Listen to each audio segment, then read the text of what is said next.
आज है यहाँ पे खरना, जिसमें आज महाप्रसाद बनता है शाम में। आज पूरा दिन मम्मी जो है भूखे रहेंगी और फिर शाम में खीर वगैरह बनाएंगी और वो फिर डूबते सूरज की पूजा करेंगी। उनको मतलब उनको पहले प्रसाद चढ़ाएंगी और फिर वो ही प्रसाद ग्रहण करेंगी। उसके बाद जो भी गेस्ट वगैरह आते हैं, जो फैमिली मेम्बर होते हैं, वो खाते हैं। तो ये सारी चीज़ें मैं आपको आज दिखाऊँगी, बट उसके लिए मैं आज आपको हमने क्या क्या प्रिपरेशंस कर रहे हैं, कैसे कैसे सारी चीज़ें होती हैं।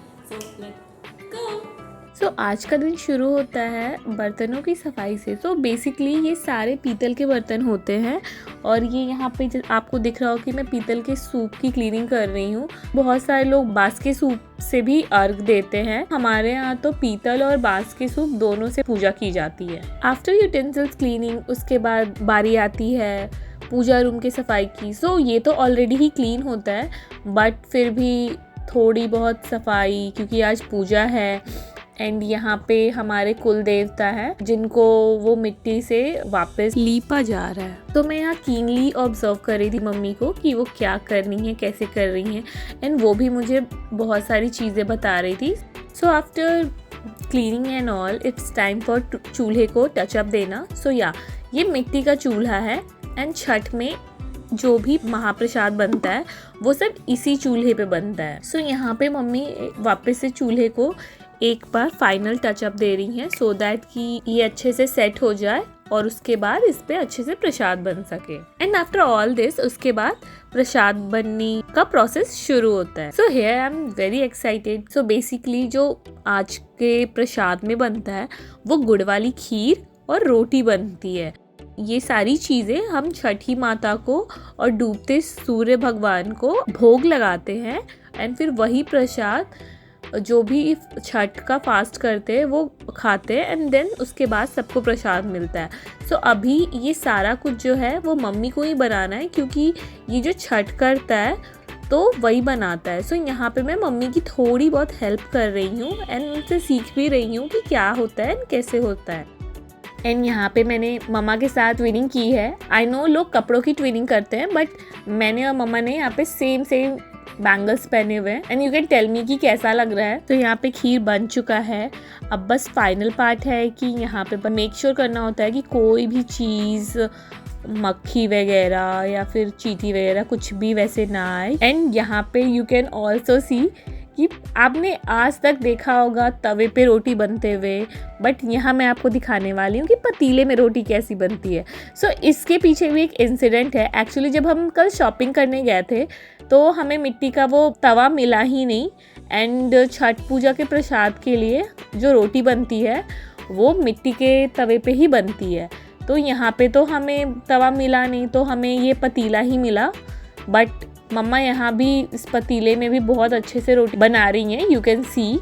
एंड यहाँ पे मैं थोड़ा बहुत सीख रही हूँ कि चूल्हे पे काम कैसे करना होता है, क्योंकि this was my first experience ever कि मैं चूल्हे पे काम कर रही थी।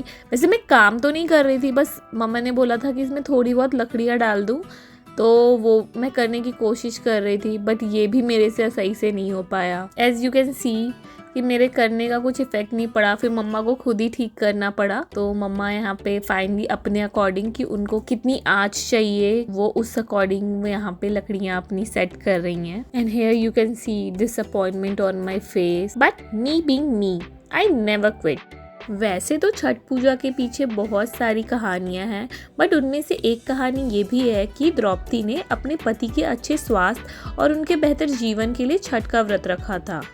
जब पांडव सारा राजपाट जुए में हार गए तब द्रौपदी ने छठ व्रत रखा। इस व्रत से उसकी सारी मनोकामनाएं पूरी हुई थी।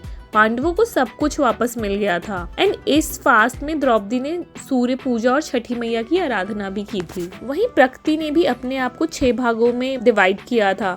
इसमें से एक मातृदेवी या देवसेना थी, वहीं छठ मैया देवसेना की छठी अंश है। तो Here you can see कि अब प्रसाद वगैरह सारा कुछ बन गया है and it's time to start puja now. So अब मम्मा जाएंगी एंड चेंज करके आएंगी जिस आउटफिट में उनको पूजा करनी है। एंड हियर मम्मा अब ये इन्होंने पूजा शुरू कर दी है। भगवान जी को भोग लगाएंगी एंड पूजा करेंगी एंड इसके बाद वो प्रसाद खा के उसके बाद हमें मिलेगा प्रसाद खाने को। एंड मुझे तो बहुत ज़्यादा एक्साइटमेंट होती है एंड मैं तो बहुत ज़्यादा इम्पेशेंट होती हूँ प्रसाद खाने के लिए हमेशा की तरह।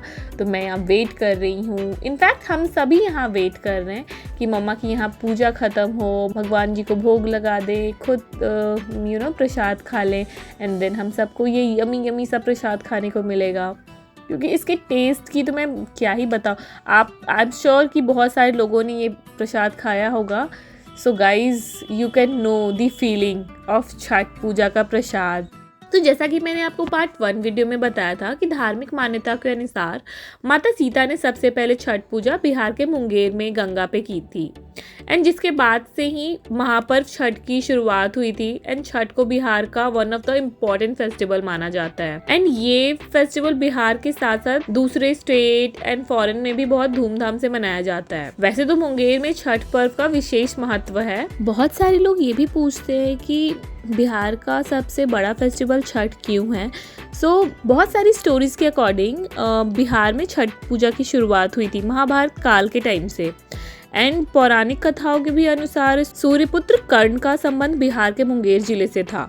इसीलिए ये बात इस बात को प्रूव करती है कि छठ पूजा की शुरुआत बिहार में हुई थी एंड आज भी बिहार में ये फेस्टिवल बहुत ही धूमधाम से मनाया जाता है। और इस दिन जितने भी लोग छठ पूजा करते हैं वो पूरा दिन निर्जला उपवास रखते हैं और फिर शाम में गुड़ की खीर बनाकर छठी माता को और डूबते सूर्य को पूजा करने के बाद प्रसाद का भोग लगाते हैं एंड छठ व्रत करने वाले लोग इसी प्रसाद को खाकर 36 घंटों का निर्जला व्रत रखते हैं। बेसिकली बहुत सारे लोगों को खरना का मतलब पता नहीं होता है, बट शास्त्रों में खरना का मतलब तन और मन का शुद्धिकरण भी बताया गया है। दरअसल खरना के बाद ही जितने भी लोग जो फास्ट करते हैं वो 36 घंटे का निर्जला व्रत रखते हैं। छठ पूजा का फास्ट इतना आसान नहीं होता। छठ पूजा में जो भी छठ करते हैं वो बहुत ही स्ट्रिक्ट रूल्स के साथ 36 घंटों का निर्जला उपवास करते हैं। जो भी व्रती होती हैं वो उपवास इसलिए करती है ताकि उनके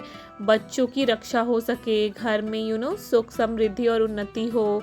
साथ ही जो भी व्रती होती है वो नीचे चादर बिछाकर सोना पड़ता है और बिना सिलाई किए हुए कपड़े पहनने पड़ते हैं। एंड यहाँ पे मम्मा की पूजा ख़त्म हो चुकी है एंड उसके बाद वो सबको टीका लगा रहे हैं और सब उनसे आशीर्वाद ले रहे हैं। मुझसे बहुत सारे लोग ये क्वेश्चन करते हैं कि तुम बिहारी लोग नाक से सिंदूर क्यों लगाते हो। इसके पीछे भी एक स्टोरी है कि हिंदू धर्म ग्रंथों के अनुसार जो सिंदूर होता है वो सुखी वैवाहिक जीवन की निशानी होती है एंड छठ पूजा के दिन जितनी भी महिलाएं होती हैं वो अपने पति की लंबी उम्र के लिए या फिर छठ पूजा ही नहीं हमारे किसी भी पूजा में नाक से सिंदूर लगाया जाता है। बेसिकली ऐसा माना जाता है कि सिंदूर जितना लंबा होता है पति की उम्र उतनी ही लंबी होती है और ऐसा माना जाता है कि लंबा सिंदूर पति के लिए शुभ होता है एंड लंबा सिंदूर परिवार में खुशहाली भी लाता है एंड इसी वजह से इस दिन लंबा सिंदूर या कोई भी जो फेस्टिवल होता है उस दिन हम नाक से सिंदूर लगाना प्रेफर करते हैं। So yeah, that's it for today. I hope you liked this video